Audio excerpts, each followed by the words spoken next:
Hello, hello, hello, hello. Good evening, everyone.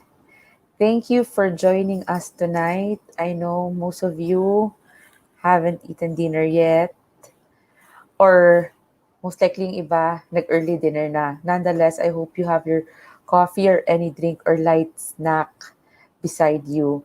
So this is just like a 30 to 45 minutes talk workshop about the art of journaling. And I hope you can get a lot of information about it. So, to begin with, let me introduce myself.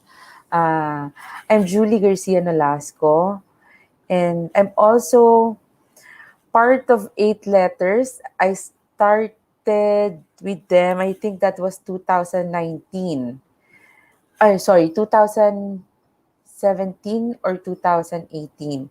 So, that was my journey. That's how my journey started with Eight Letters. So it's very exciting na you guys join me tonight kasi malalaman nyo how I created uh, my journaling journey towards my healthy psychological well-being in partnership with Eight Letters. So this is a very interesting night. So again, I'm Julie Garcia-Nolasco. I'm a psychological counselor. I'm a national athlete. I will be playing for this coming SEA Games, and I was also part last 2019. I'm a mental health advocate.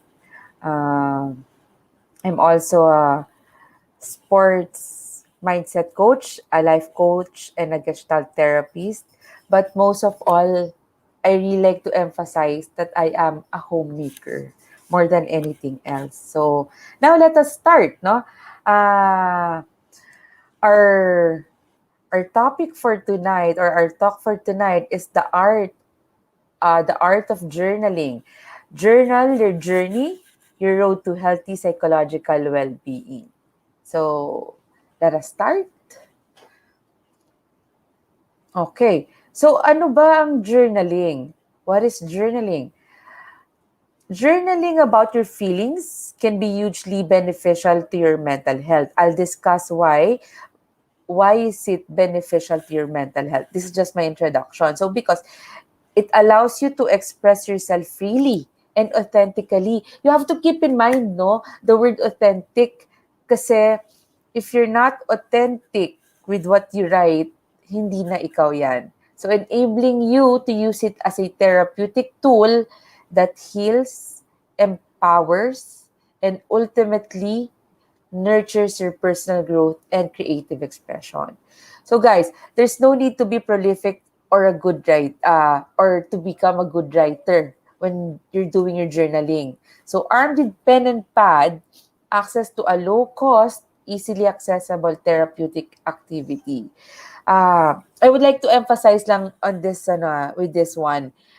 Kasi before, I was really conscious about my grammar, yung sentences, basically my syntax.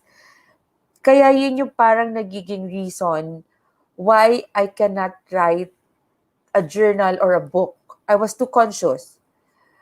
Tapos, I realized, when I was with Eight Letters, when I joined one of their workshops, parang there is someone out there who is willing to get paid to do the job. So let them do the job of proofreading and editing your work. So as long as you have the very core of what you wanted to write or what you want to express, then focus on that. Okay, so you don't need to be a prolific or a good writer when you're doing your journaling. Ang importante kasi rin dito is, see this as a therapeutic activity. And it's cheaper, it's very low cost kasi nga all you need is a pen and a pad. So next, it can be one of the most potent or parang one of the strongest and life-changing habits because it gives you the tools to develop your own therapeutic journaling habit. So when you start journaling and it becomes a habit, it will really change your life kasi you can control or at least you can regulate your emotions. We will go into that deeper later, sorry, no. Then lastly, it aims to prove the cathartic experience of true journal therapy.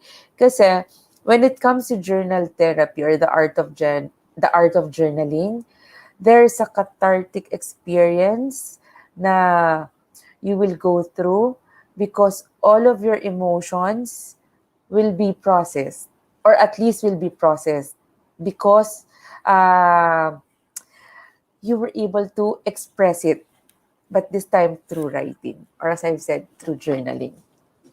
So let's continue. So next, ano nga ba yung journal therapy? How do we define journal therapy? So journal therapy is also called writing therapy. It is a form of expressive writing that has a therapeutic benefits. Kanina nyo pa, I'm sure narinig yung therapeutic or cathartic, because when it comes to journaling, kaya nga sabi niya, there's a it is a therapy. So it means parang it will help you heal if you only listen to your emotions. So next, writing that supports the expression of our feelings. So again, writing that supports the expression of our feelings. Let me emphasize, because when you write something, it supports the way you want to express your emotions. So imagine if you just write it down, parang nare-release mo yung gusto mong sabihin na hindi mo masabi. So we may believe that we express and share our feelings on a regular basis, but the truth is we do not. Oh, this one is very important. Kasi, in every day of our lives, akala natin, we were able to express na, or we share our feelings with our friends or family, or, whoever. But the thing is, minsan may hesitations. We have hesitations what we really wanted to say. The fear of being judged, or baka machismis ka or something na yung gusto mo sabihin, parang you try to limit it. Kasi parang you have the fear, or you're scared of telling the whole truth. So hindi ka na authentic about it. Or, you're authentic but you put yourself in a box. You limit yourself. You do not share fear of being judged with what you want to say. So the thing is, on a regular basis, we think that we're already expressing it, but it's not. We already expressing our emotions, but it's not. Then, we are left unable to fully process what took place, and we get stuck. So that's the thing. So if we cannot fully process our emotions, we get stuck to that emotion. Parang we just sweep it under the rug. Parang today, I really feel parang frustrated. O nabanggit ko lang kunwari sa jowa ko, ay nakaka-frustrate. Then that's it. Kasi he might not want to listen fully to you, or kasi you're also thinking na baka may iba din siyang pinagdadaanan. So parang kinahon mo lang yung sarili mo. You put yourself in a box. You don't wanna say everything you wanted to say. So akala mo, nasabi mo na you're frustrated, but then again, hindi mo pala siya totally na-express until you get stuck with that emotions. So, at some point, if you reach your boiling point, talagang sasabog ka, puputo ka parang fuse. So, this is where journaling steps in, as we use both hemisphere of our brains. So now, why? So as we strive to find the right words to express our emotions or describe an event, we are utilizing the rational left hemisphere of the brain. Remember, di ba, parang yung hemisphere ng brain natin, the left side is what we know as the rational part of our brain, and the right hemisphere of the brain is the creative side. So, when we try to parang express our emotions or describe an event, we rationalize, we think muna, finding those words. But applying this side of the brain, the more creative, freewheeling right side is left alone to potter about with thoughts and play. So when we start to write those emotions and we try to be creative, we now use the right part side of our brain. So next, let us continue. So to tell you guys, no, journaling, hindi yan katang-isip or hindi lang yan basta ginawa or, gusto mo lang siyang doodle-doodle. No, it's not. It is backed up by science. So the science of journal therapy and the physical benefits of expressive writing. So ano siya? It is based on research. It was studied. So we would really know that journaling or the art of journal therapy is backed by science. So large body of research came about primarily from the work that was carried out by the American social psychologist James W. Penbaker and one of his students, Amanda Beale, in the early 1980s that proved the therapeutic value of writing. I believe, parang they had an experiment with their students. They have to write 15 minutes for 4 consecutive weeks of parang of their traumatic experience and all. So the research suggested that parang they got healed along the way because they were able to express all their frustrations and their emotions. So some of the physical benefits of expressive writings. Research revealed that journaling about highly stressful events had appeared to strengthen the immune system. So people who suffer deeply from an overwhelming of negative emotions and behaviors could use journaling as a means of managing and even mastering these feelings. Kasi nga, as I've mentioned earlier, parang if you can deal with your emotions, parang syempre pag ikaw negative na yung emotions mo, you tend to be stressed out. So parang if there's no outlet for it, it really weakens your immune system. Kasi andyan na yung mga you experience physical pain. You're suffering from headaches, stomach ache, body aches, and all kinds of aches in your body. So parang it's really difficult for you to boost your immune system when you are highly stressed, when parang those emotions negatively impact uh, your physical, kasi nga hindi mo siya ma-process yung nararamdaman mo. So next.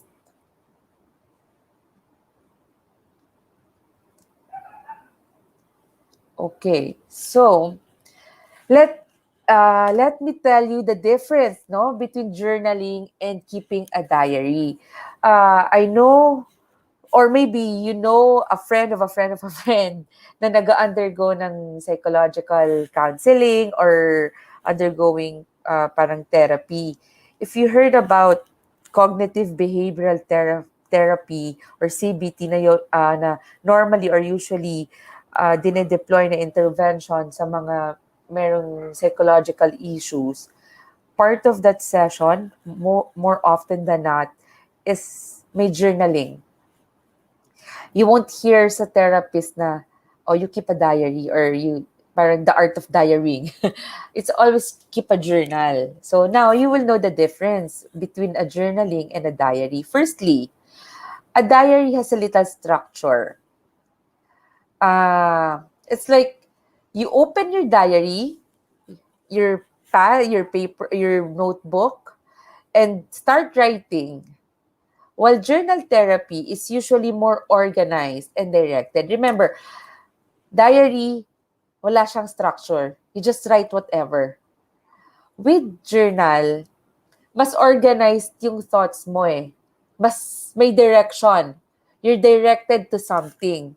Kaya nga, sa mga therapy sessions ng counseling, parang you have goals you need to achieve or you need, parang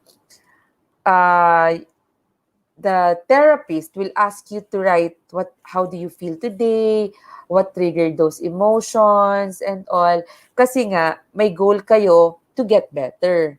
So secondly, the diary only records details about events that happened along with the feeling that may have occurred as a result of that event. So sa diary kasi parang, oh, I went to the canteen today and nakita ko yung opa ko and masaya ko.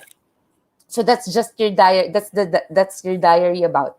Parang you say something about an event. Yeah, sure. There's an emotion. There's an emotion involved. You were happy. Nakita mo si opa. But when it comes to journaling, no, while this can happen, yung share parang writing of emotions, while this can happen in journal therapy too, individuals take it a few steps further by analyzing events along with their thoughts. So again, with the example that I gave, so parang nakita ko, I went to the canteen today and I saw my opa, it made me happy. It made me realize that I should not parang get stuck with this loneliness. He gives me hope. Kanina, parang umalis ako sa bahay, nag-away kami ng parents ko. It really made me sad. And when I saw this person sa canteen, eating the pizza that I also love, parang you become more expressive of your emotions. Parang, what made you happy? How did he made you happy? How did he make you happy? I'm sorry. How did he make you happy? So parang you try to process. You process your emotions. You will always hear me about process ng emotions because that is the very core of journaling. That's why it helps you heal. It helps you to experience those cathartic or therapeutic parang feeling. So, next, finally, journal therapy is based around development and growth milestones, while keeping a diary will mark out milestones. Again, as I've mentioned, sa journal therapy kasi, you progress, may development, may growth, and you celebrate those milestones. Kasi you always keep in check what's happening in you, what's happening with your emotions. So now let me continue. Hold on.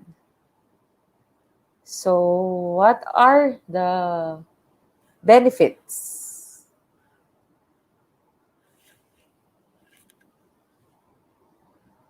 Medyo we're having, yeah. Okay, there.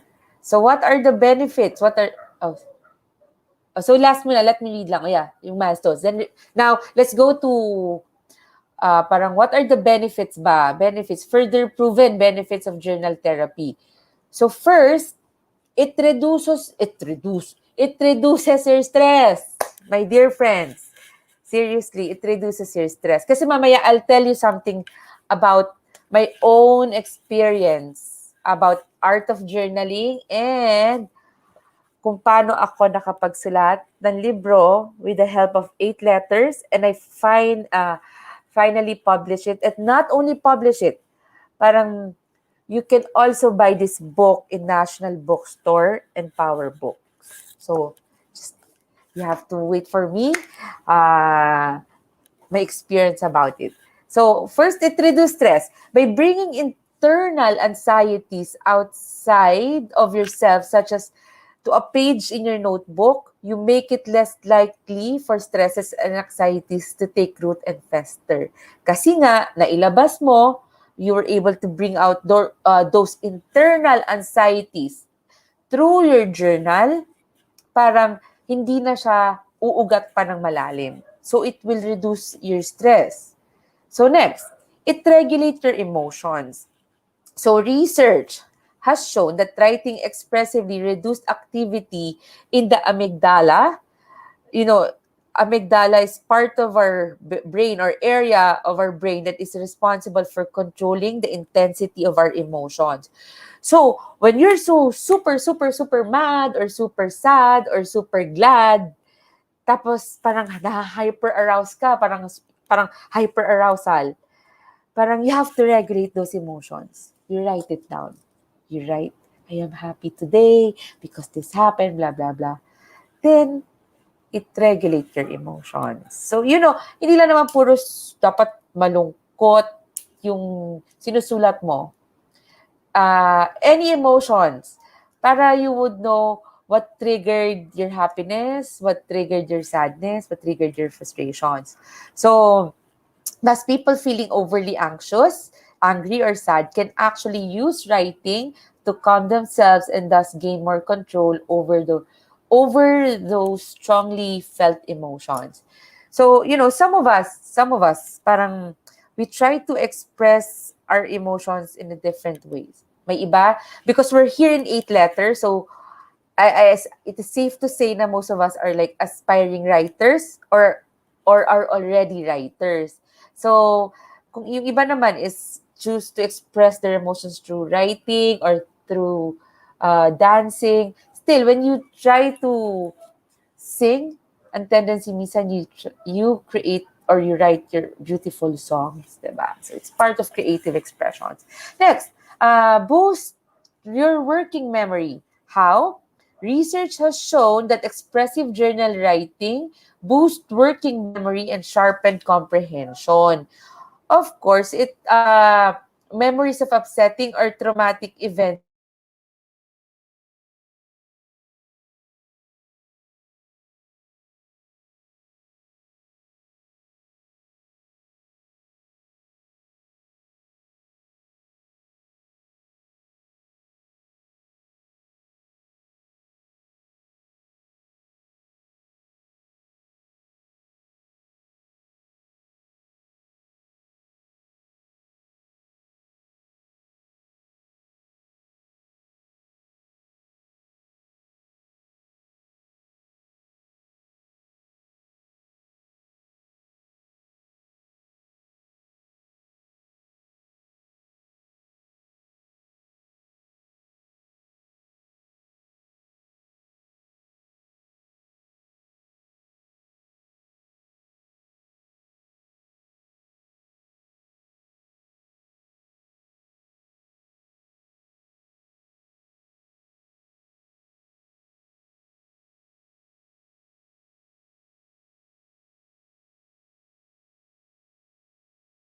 sorry for the loss of connection. Am I live now? Chicks? Yeah, there you go. That's the thing with the internet. Now, let me continue lang. So, about it boosts your working memory. So, however, writing about specific life experiences and the memories associated with them can develop deeper and more permanent memories that become part of an overall narrative rather than bits and pieces of thoughts. Kasi, or does it boost your working memory? Kasi when you try to write it down, you will try to recall or remember events in your life. So, hindi na lang siya nagiging bits and pieces of your thoughts. Parang, maaalala mo siya, so, nag-work yung memory mo. That's why it will boost your working memory. And next, it improve overall well-being. Where is that? There. Improve overall well-being. So, consistent journaling facilitates the move toward physical, emotional, and psychological well-being. Kasi by regularly confronting emotions through expressive writing, you become more in tune with your thoughts and feelings and understanding why you feel and think the things you do is emotionally and psychologically healthy. So experts also reveal that journaling about your feelings means you are less likely to apply the necessary physical effort to suppress or inhibit them, thus putting no pressure on your immune system function. Kasi nga, because, again, you were able to express what you want to express with your emotions, can you just imagine, parang nare-release mo yung mga, ano dyan, parang negativity in your life like cortisol, mga ganyan, nare-release mo siya kasi nare-regulate mo na yung sarili mo.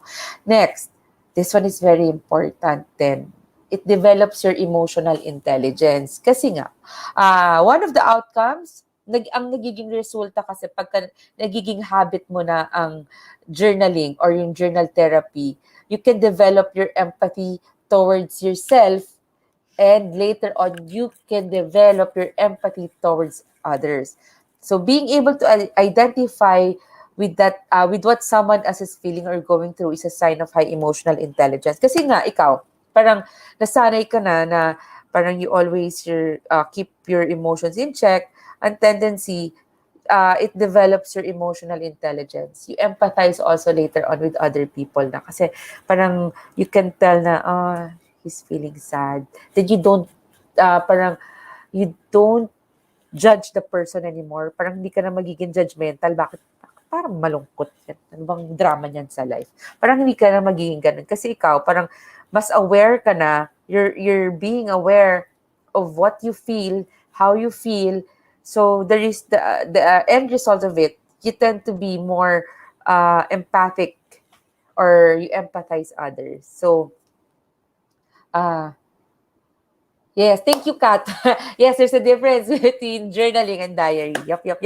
So it helps you also achieve your goals. So research carried out by psychology professor Dr. Gil Matthews of Dominican University of California revealed that those who journal about their goals regularly are 42% more likely to achieve them. Again, based on my experience, and before I didn't know about the science of journaling. When I wrote my journal, I told myself na this year, ito ang gusto kong gawin. Oh, sige na, I'll be specific. When I started journaling in 2017, I said, I will write my own book. I will play for the Philippine team. I will become part of the national team this year or next year. I will take my Masters of Arts in Psychology. I was very specific already with my goals. So, not realizing that I achieved them. In 2 years. It doesn't matter, parang, hindi, parang part of my goal pala this time. Kasi dati ganun ako nung wala pa akong knowledge about art of journaling. Parang, I dream to become ganito, gusto ko maging writer. Parang ano lang siya, everything was put on hold. Kasi parang nasa bucket list, puros nasa bucket list. So, parang I realized, when you set a goal, you need to put a date, at least, parang in a year or in 2 years, this is I want to do, or I want to see the results in 2 years. So you make it happen. Kasi if you don't put a date on it, parang, sige, di nasa bucket list lang siya. Kailan mo siya checkan, diba? So that's very important. Setting a goal, and kahit paano, try to have a timeline for it. So next, enhances personal empowerment. Why? Using your journal to mindfully explore issues you may have been avoiding or suppressing allows you to take control over your experiences and feelings. Writing honestly and expressively about experiences that hurt or upset you can help you get a handle on them and discover new things about yourself. So this can be personally empowering. You realize that, in fact, you are always the one in control of your life. Kasi nga, as I've mentioned, parang there's a fear of being judged by others. That's why we cannot totally open up to them on how we feel or what happened. Parang there's also a fear of being misunderstood, or parang hindi ka maiintindihan. So when you write it down in your own journal, you're being authentic to yourself. Kasi no one will judge you. That's your personal space. Diba? That's yours. So you have to let it out. Parang what's holding you back of writing whatever you feel? I hate this person because he tries to bully me or something like that. Diba? Parang hindi kayo judge. That's your safe space. So let it go. Let it flow. So next, let's go to next slide. Okay. So the structures and support naman of journaling. So what are the tools ba for journal therapy? So the main tools of journal therapy are a journal and a pen.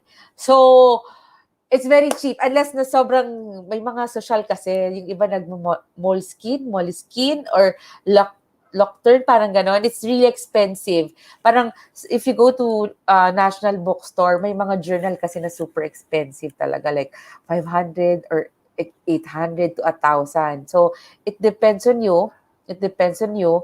Pero the thing is, just a simple pad or a simple notebook and a pen will do. But if you're into computer, laptop, or what you call it, iPad or a gadget thing, it's okay. It's okay. As long as you express your emotions, as long as you express yourself, that's fine. Kasi ang purpose naman talaga ng art of journaling is for you to express your emotions and you know your goals. You know what you want to do. So how to begin? So firstly, here's the secret. There's no perfect way to journal. So keep that in mind. Walang perfect sa pag-journal. Hindi katulad, alam mo yung pag sa school, parang kailangan may margin. Walang ganon. Walang free-flowing. Although meron lang mga parang guidelines to follow for you, pero yung kung paano, how to begin, there's no perfect way. There's no perfect way to journal.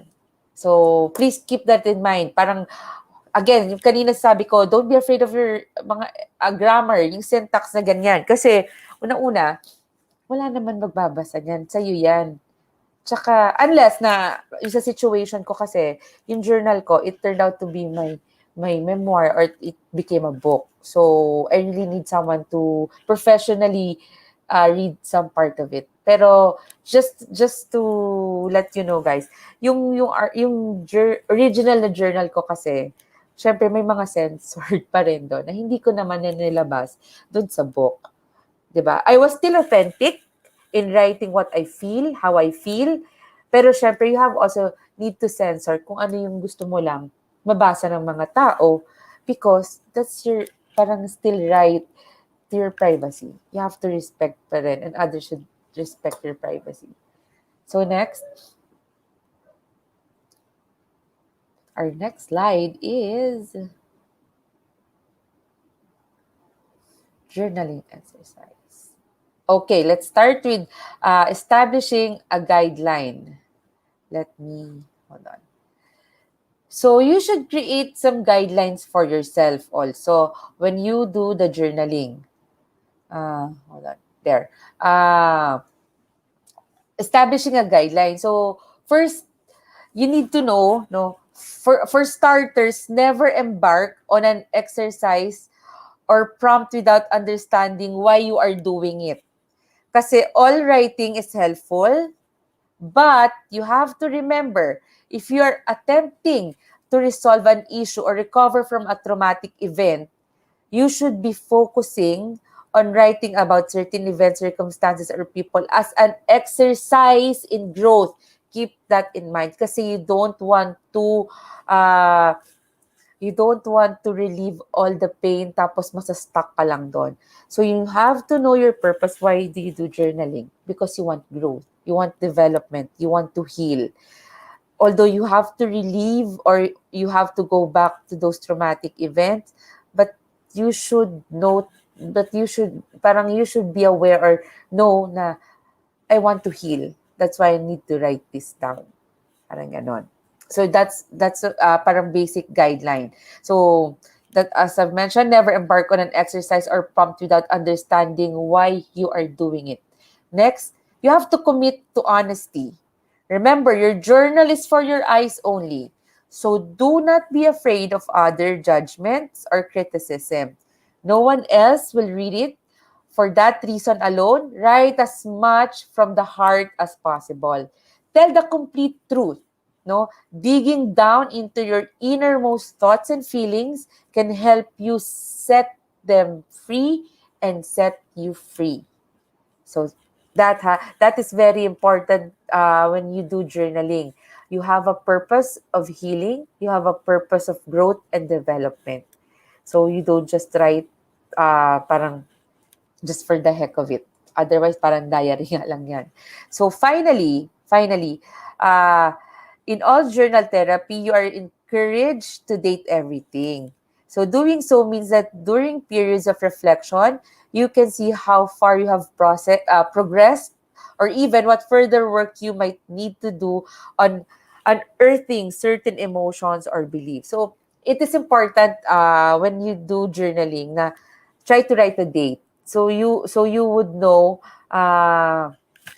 Cassandra, good discussion. Okay. So parang you would know also when parang why my emotion how my emotions turned out to be that way during that day. What triggered me, or not really triggered, parang what transpired. Bakit naging ganun yung naramdaman ko? So you need to date para malaman mo kung kailan nangyari yun or anong events ba ang nag-take place during that time. Next slide, please.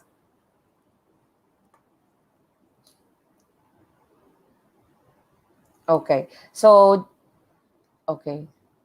there are different techniques or exercises when it comes to journaling. Let me go to be specific, just to be specific on that one. Okay. So yung different techniques, we have the list. Okay? Yung list, oh, wait lang. Sorry on that one.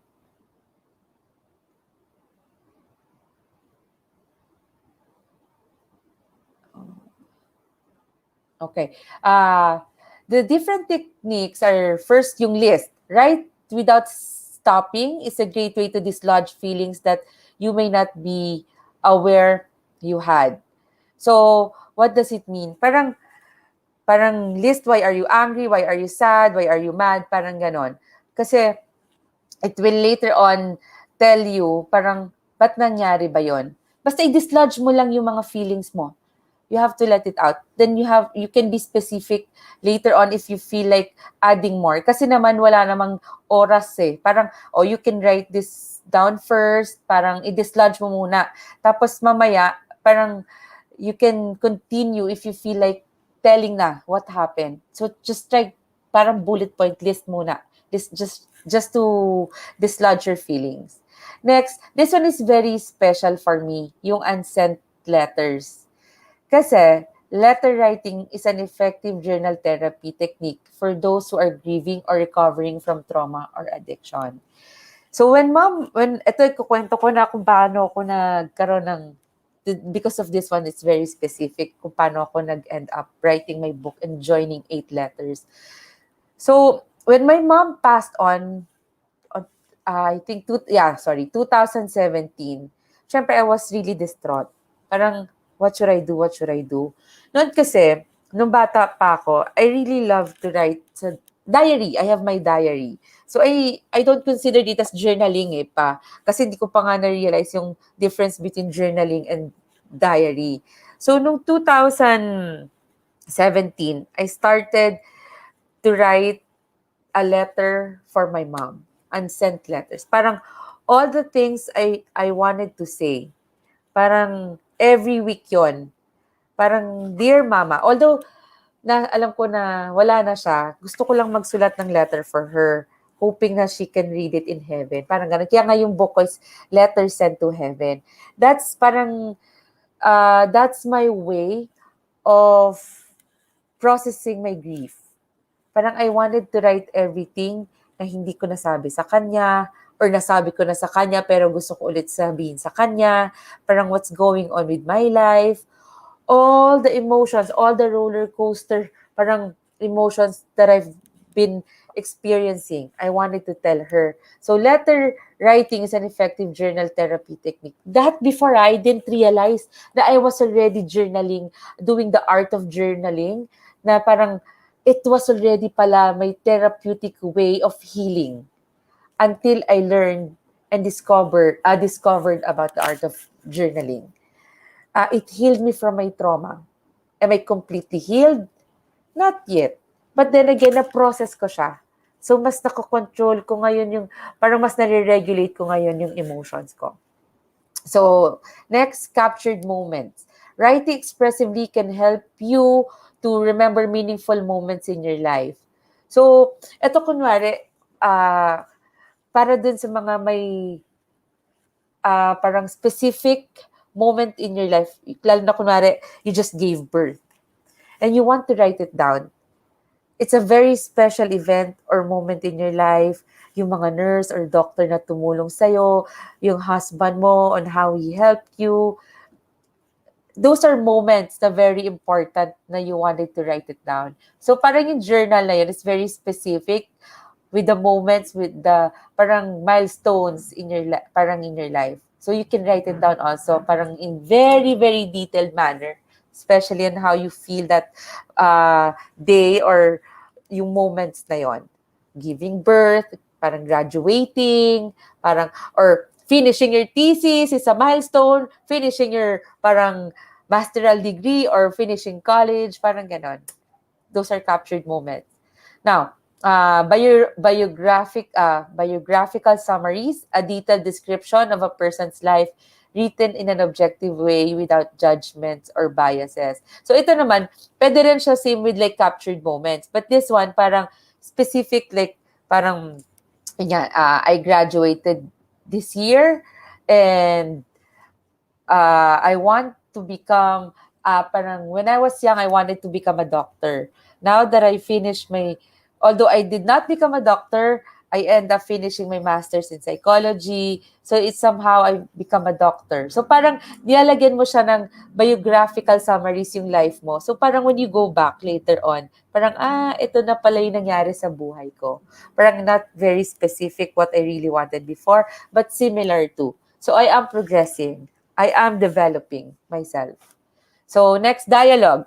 So the writer creates both sides of a conversation with any person or thing important to them. So with journaling also, you can do dialogue. So parang pag may unresolved issues ka or parang may gusto kang kausap na tao pero hindi mo masabi, Dear Opa, or parang ganon, Dear Opa, I really love you but I cannot express it to you right in front of you. Parang, tapos siya re-reply naman. So magda-dialogue din siya. Dear Sure. Sure. Parang ano siya, magre-reply sa'yo. You're trying to have a dialogue. So parang, that way, parang, it's really parang liberating to express those feelings. Parang, maybe later on, you can have the courage to tell the person. Kasi parang, although you should not expect na kung ano yung sinulat mo sa dialogue mo, yun din yung sasabihin niya. But the thing is, you were authentic to yourself. So, parang you cannot control the person on what he's gonna say to you, but you can always control yourself or you can always control your action on what the person is going to say to you. So you can always regulate yourself, your emotions. So sprint writing, it is another great way to unlock inner thoughts. Pick a specific topic. So sprint writing lang. Parang say for example, today you want to talk about pandemic. So, ano ba yung thoughts mo about pandemic? Parang immortal ba kami? ECQ na naman? MECQ na naman? Tapos, yung frustrations mo na lang about, with what's going on. So, it's just 10 to 15 minutes na sprint writing lang. So, next, sprint for would-be authors. It is creative type to move beyond writer's block or for those hoping to write a book. So, then, dito po sa 8 letters, no, for those of you who wanted to become a writer someday, parang this would be good when it comes to journaling. Parang you have to make a goal na today, I'll write 1 page. 1 page lang today. Not realizing in 365 days, you already have what? 365 pages of your own book. So sprints for would-be authors, like 10 to 15 minutes writing 1 page or, at least half a page. The thing is, if you compile it in 365 days, voila, you have your own book. So this one is good for you, for those aspiring writers. So next.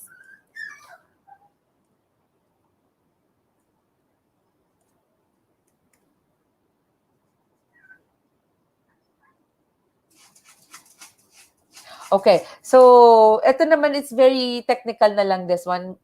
Sinama ko lang, pero normally, this is given by mga sa counseling or ng mga psychologists during counseling period. Pero you can also apply it to yourselves, yung mga questions lang na ito. So, the importance of feedback. So, it was written feedback should be the final part of the exercise of journaling therapy. So, that means writing a short response to the below question. So, this one is very, technical. You don't have to follow this one. But nonetheless, you may also. Kasi nagkakaroon ka ng realization with these questions. Say, for example, what thoughts and feelings come up as a result of reading back on your exercise? Did anything surprise you? Sa pagsulat mo ba doon sa journal mo, parang, what are the thoughts and feelings come up as a result of reading back? Nung binasa mo siya, parang naiyak ka ba ulit? Parang gano'n, parang did anything surprise you? So, do you accept what you have written? Have you gained any new perspectives on the subject you have written about? Parang, when you write your emotions today, what made you sad? Parang, did it gain any new perspective in you? Parang, what made you sad? And how can you parang move on from it? How can you move forward from it? Doon sa specific event na nangyari sa'yo na really made you sad.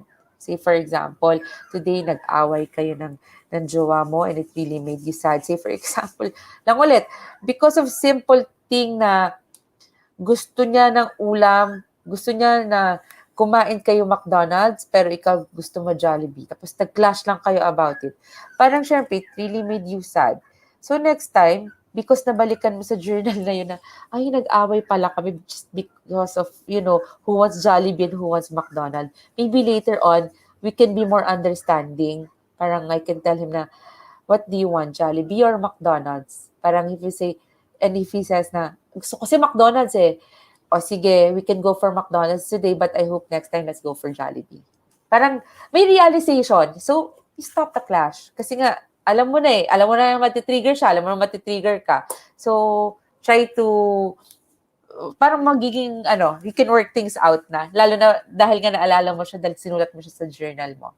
So, next, did you experience any physical reactions to what you had written and why do you think that was? So, eto naman, physical reaction. What do I mean by that? So, after mo nasulat yung emotions mo, binato mo yung journal mo sa galit. So, that's part of your physical reactions. Or, nasaktan mo ba yung sarili mo because you're emotionally high or you're hyper-aroused talaga during those times. Kasi pag naisulat mo yun, na, I was so mad this day, na nabato ko sa galit ko, yung ganyan. Ma-realize mo tuloy. So, may realization. May awareness ka next time. So, what you have written changed how you feel about this subject. So, parang paulit-ulit lang din yung example ko. Parang, all the more na you write your emotions during that day or those events that transpired, you become aware of it. You become aware of it. So, you know what to do next time. So, next slide. Yes, we see. You can start tonight. Okay. Writing to heal. Kanina nyo pa narinig sa akin yun, yung writing to heal, no? So, study of Penbaker and Bill opened up the doors for numerous other studies on the healing benefits of expressive writing. Dahil nga, it was already proven that it was very effective. Expressive writing is very effective. Parang, ang dami ng naging study pa about it. Sabi ko nga kanina, ginagamit na rin siya sa CBT or yung cognitive behavioral therapy or other forms of counseling, psychological counseling or other forms of therapy.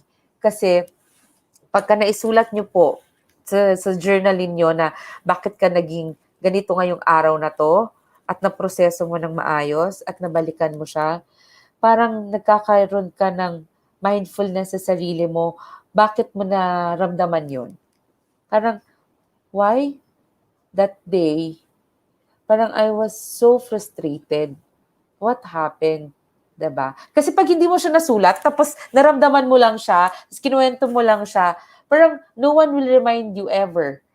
On that specific day, why were you so frustrated? 'Di ba? Parang, paano mo i-deal ulit siya next time? If hindi mo siya na-proseso ng maayos at walang magsasabi sa'yo nun, kundi sarili mo lang. And the most effective way nga, one of the most effective way is through journaling. So next, from chronic illness issues to substance abuse, PTS, and depression, scientists discovered that post-traumatic stress disorder, PTSD. Scientists discovered that journaling is a practice that can support the healing process in all areas. Regular therapeutic journaling helps the person writing find meaning in their experiences. So no matter how stressful or difficult those experiences were, it allows them to look at what happened from a new or different angle and even to see any positive outcomes that resulted from the experiences. Kasi nga, when I said na, when you try to write something about what transpired, you see it in a different angle.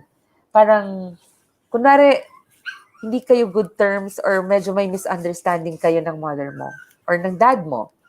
Then you write it down in your journal. Today, I had a fight with my mom because she cannot understand why I wanted this. To be specific, why I wanted my boyfriend so bad or why I wanted to embark on this endeavor. She cannot understand me. Her point of view is, yung boyfriend ko is cheated on me before and doing it again and again and again. And yet I forgive again and again and again. So parang, come to think of it, parang yun yung perspective kasi ng mother mo. Parang she's just trying to protect you from being hurt again. Ikaw naman, parang ang perspective mo naman sa buhay mo is, you want to give it a shot. You want to try it again because you believe in the goodness of other people. So parang, nagkakaroon ka ng different perspective when you write it down. Kasi kung hindi, ang nakita mo lang yung galit ng nanay mo or yung galit ng tatay mo, bakit ayaw dun sa boyfriend mo? Not realizing when you read your journal na, oh, she's just caring. That's her way of expressing her care and love for me because she doesn't want me to get hurt. And hindi mo na-realize yun before nung nag-aaway kayo. But when you journalize it, when you parang express it in your journal, you have a different perspective later on. So that's the important thing. Not only like yung mga fights and all, anything. Pag binasa mo kasi ulit yun, you tend to have a different perspective later on. So next slide. So there. This one is the Writing to Heal, the journal therapy acronym. So, may ibig sabihin din kasi yan. So, J for judgment free. So, write whatever thoughts and feelings arise. Sorry. There. Judgment. The journal is a personal and safe space. Again, yun yung parang sinasabi ko sa inyo kanina. Parang, don't box yourself. Don't hinder yourself from writing anything you want. Ako, parang, I have this personal experience. I've been writing my own journal nga. Which is yung alam ko na talagang scientific way of writing journal because I studied about the art of journaling. Then I was trying to process my emotions through journal because I want to resolve an issue that was not resolved kasi na-scam ako ng isang scammer sa Instagram. Parang, it was like a one-week relationship. Parang I was trying to release all my emotions and all. So I know the person doesn't exist at all. So sinusulat ko lang siya just to process, just to process my emotions, what transpired. Na parang I own up my mistake and I want to heal and all. So parang I was writing it down. Unfortunately, my husband pry on my journal and he took it against me. Kasi nga, hindi niya alam ang art of journaling. So, he figured na akala niya I was still in a relationship, na I still like this person and all. So, parang, I really felt bad because this is my safe space. This is mine. Parang, no one can interpret the content of it except me. So, no matter how you read it, you will never understand it because that's me. That's mine. So, it's really difficult also to explain it to him kasi nga, hindi niya magigets. So, mind you, guys, when you try to write a journal also, parang try to find a place na medyo safe. Kasi, syempre, hindi natin maiwasan na may mga tao nakikialam talaga ng gamit natin. And it's your safe space, supposedly. Diba? So, it's your personal thing na hindi dapat malaman ng iba. Unless na ikaw na mismo na kinakalat-kalat mo lang dyan. So, don't feel bad if mabasa ng ibang tao. So, next, observation. So, be an observer of your experience and feelings. So, journaling is a way to make sense of experiences, no, and situations by observing how you feel about them as you write or read back on what you have written. You know, when I also write into my journal, my observation, I use my senses. I use all my senses. Parang, today, I smell the good scent of parang black Americano, ganyan. I use my sense of smell and I hear the birds chirping basta use your senses when you write it down, when you write in your journal kasi parang it really helps a lot releasing all those emotions. Hindi kasi pwedeng na-feel ko lang na-feel ko lang. Parang you have to use, parang, yun nga, parang, when I was so mad, I can smell the strong scent of my husband. Parang, cologne. Parang ganon. Kung may away kami. Parang yung sulat ko, and I hate his cologne. The scent of his cologne. And I can hear his voice, his parang quirking sound of his voice. It's so irritating. Parang ganyan. Basta, anyway, what I want to say is, use your senses when you do observation. So next, understanding. So you can better understand your own thought and behavioral patterns. So the next step from observing is understanding. Kasi once you start to observe and recognize your reactions to certain experiences, you can better understand your own thought and behavioral patterns. You start to learn how you perceive certain solutions. This, in turn, helps you to gain a greater understanding of yourself. Understanding yourself is paramount to growing as a person, for only through self-knowledge, you can figure out which behaviors and true patterns negatively impact you, how to manage them. Kasi, with understanding, pag alam mo na yung pattern mo kung bakit ka nagagalit or bakit ganito ka mag-react, may pattern ka na. Later on, you would know how to react to it. Kasi, parang, you can figure out this kind of pattern na why are you negatively parang reacting to that situation or to that behavior, to that parang emotions. So, understanding is very important for you to grow as a person. Next, revelation. You discover what your values, dreams, desires are, and why you were stuck. So in revelation, the more you understand about yourself, the more you discover what your values, your dreams, and desires are. So, ito na nga yung nangyari sa akin. So, when I wrote my journal, kasi nga nung namatay na yung mom ko, I was very specific with what I really want. So, parang nagkaroon ng revelation on what I really want to do. Kasi for the longest time, I didn't realize I was stuck.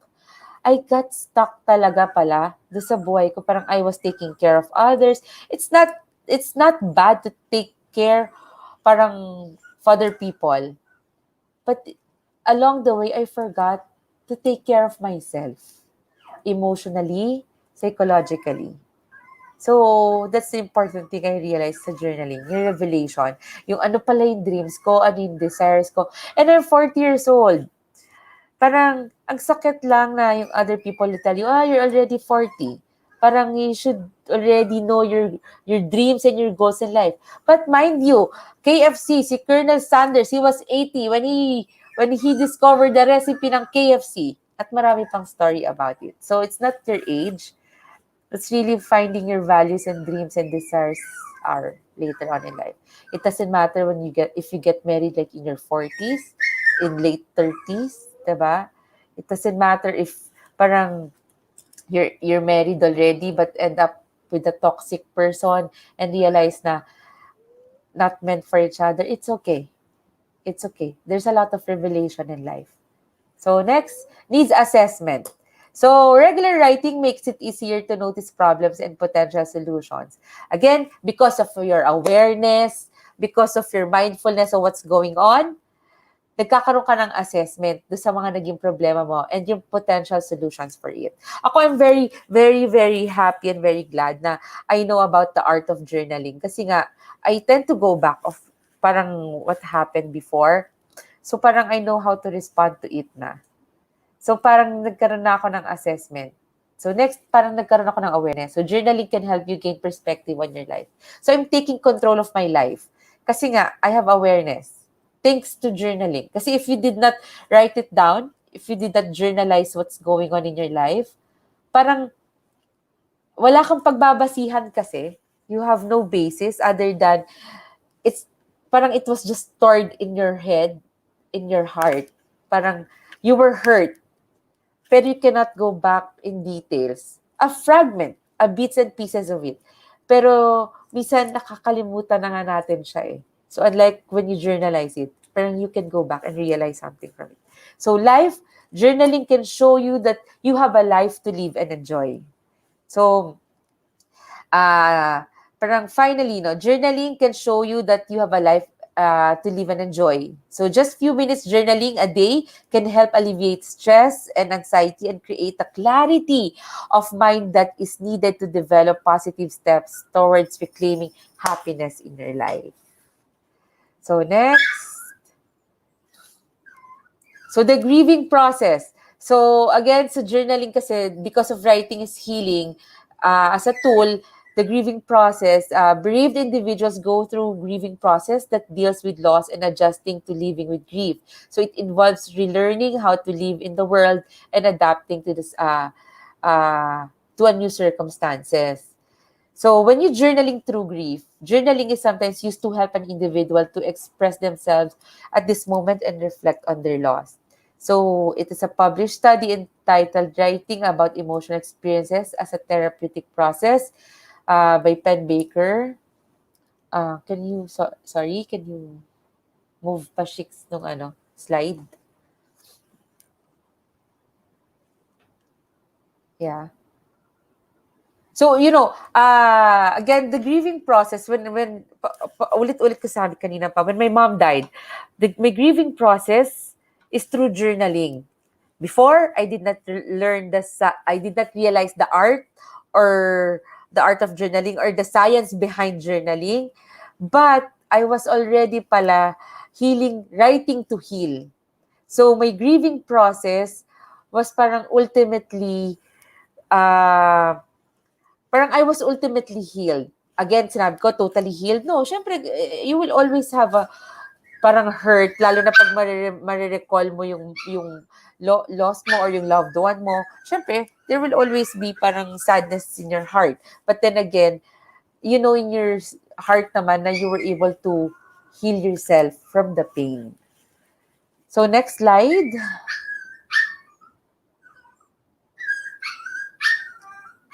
So here, journaling as a tool for grief therapy. Ako, I emphasize particularly kasi marami pang ways on how to heal or how to deal with the art of journaling. I was just engrossed or focused on the grief kasi this one is talagang personal experience and it's easy for me to share. So journaling as a tool for grief therapy. So writing prompts in this situation can include the current life situation, a description of the person who passed, an important lesson learned from the person who passed, defining loss and loneliness, describing the hardest part of the day, writing a letter to the person who was passed, which I did nga, a story about an important occasion spent with the person who passed, explaining how grief feels. But mind you, hindi lang naman to tungkol sa mga taong namatay. This could also be your past relationship. Kung halimbawa, ikaw ay nakipag-break or nag-break kayo ng opa mo or nakita mo na naghiwalay ang parents mo. So, it's a sort of a loss. So, you can write it. So, you can heal. So, yun nga, sabi, it's like a description of the person who passed, but don't take it literally na pass na namatay. Parang description of the person na nawala sa buhay ninyo or nawala sa buhay mo. Yun nga, mga jowa, parang opa. So, when you read my book, lahat ng guidelines na nakasulat dyan was here. So, there was a current life situation, yung description ng mom ko, an important lesson learned. Tapos, yung mga how I define loss and loneliness, tsaka yung mga hardest part of my day. Ay, nako, it was really, parang, ay, nako, I hope you guys can read yung book. Sobrang nakakatuwa kasi everything is here. So, next slide, please. Next slide.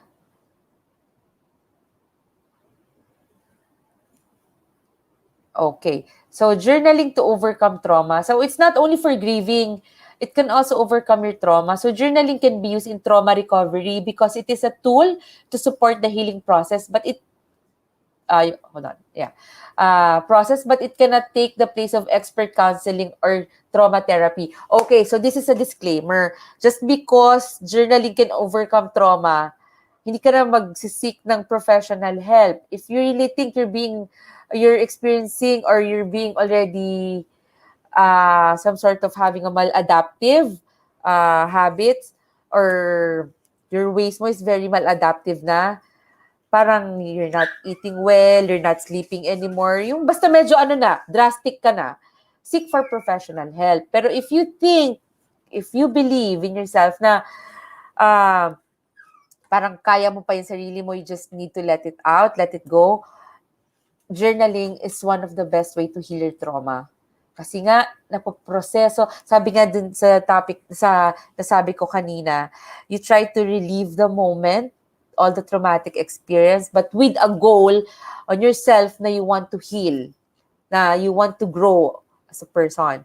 So next, however, your journal can be your go-to place to vent and explore difficult emotions or perception of events. So again, because this is your personal space, this is your safe space, safe place, write it down. Whatever makes you, parang made you feel that day, write it down. It will help you. So you can hold yourself accountable of your actions and choices. Kasi parang dahil nga sarili mo yon, you're accountable of it.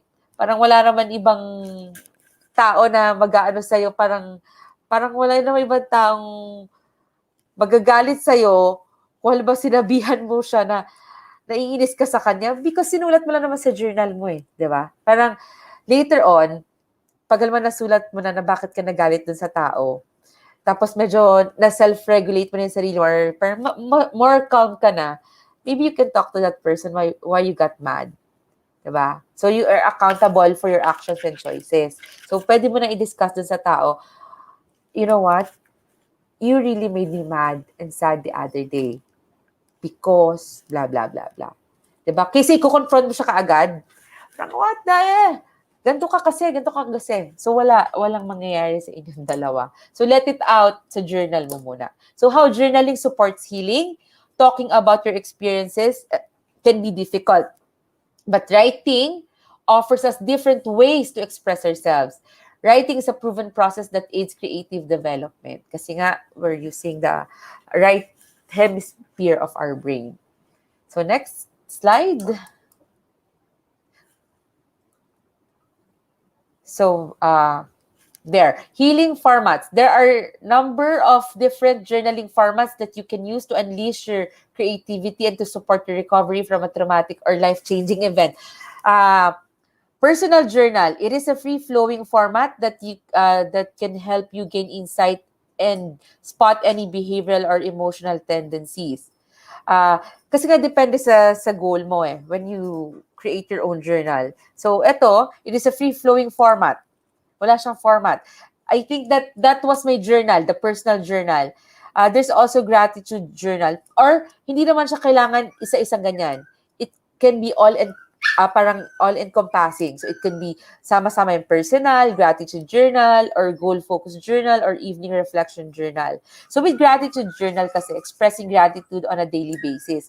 So kung gusto mo yung journal mo lang na yan, it's very specific lang sa being grateful or your gratitude sa mga nangyayari sa'yo or sa mga tao, then use that journal as a gratitude journal. So, has been proven to increase self-esteem and resilience. Kasi nga, parang, instead of complaining a lot of parang things happening in your life, why don't you find ways na something you're grateful about? Parang, nakakainis today kasi hindi ako makalabas. MECQ na naman. But try to be grateful kasi hindi ka nagkakaroon ng COVID. Ang daming tao na parang, nagkaroon ng COVID, wala nang mapuntahang ospital. Aren't you grateful na you're still healthy? So, part yan, gratitude journal. So, next, goal-focused journal. Ito naman yung kasama na rin to dun sa naging journal ko. I was really I was really focused on my goals, on what I really wanted. You know what? I'm just so proud of myself. Modesty aside, I'm just so proud of myself when I started that journal in 2017. Parang my journey, psychologically, parang I think I did great. Kasi sabi ko, tatapusin ko yung Masters of Psychology ko. And I finished it. I'll be graduating on June, but I'm done. The next, parang sabi ko, I'll be playing for the national team. And yes, I did. I was part of the 30th SEA Games here in the Philippines in 2019. Sabi ko, I will write my own book. I will publish it. I did not just publish it. Nailabas ko siya sa National Bookstore and sa Power Books. Those were just 3 specific goals. Kasi when you make a goal, parang, wag mo masyado munang damihan. Parang, ito muna yung goal ko. Doable, and yung parang achievable. Diba? Parang, you don't have to parang, sobrang taas. Although, okay lang naman. Pero make sure na it's doable. Para you won't get frustrated if you can't achieve it. So, but you have to work hard for it. Because I did. Kasi dati hindi eh. Puros, sa bucket list ko, ito lang to, ito. So, hindi ko siya chinechekan. Parang hanggang nasa bucket list lang siya. So, I was focused with my goals. So, next, evening reflection journal. So, it's another great way of maintaining accountability for your actions. Kasi it's more of like reflection lang on parang what happened today. Parang reflection. This made me sad. But, parang ganon. Parang may reflection ka. Why it happened, parang what made it happen, parang what made me feel that way. So it can be a safe space to let out whatever you are currently thinking or feeling. Parang lang to, spur of the moment writing din, parang sprint writing, pero you reflect on it. The next, ang sarap ng dinner nyo.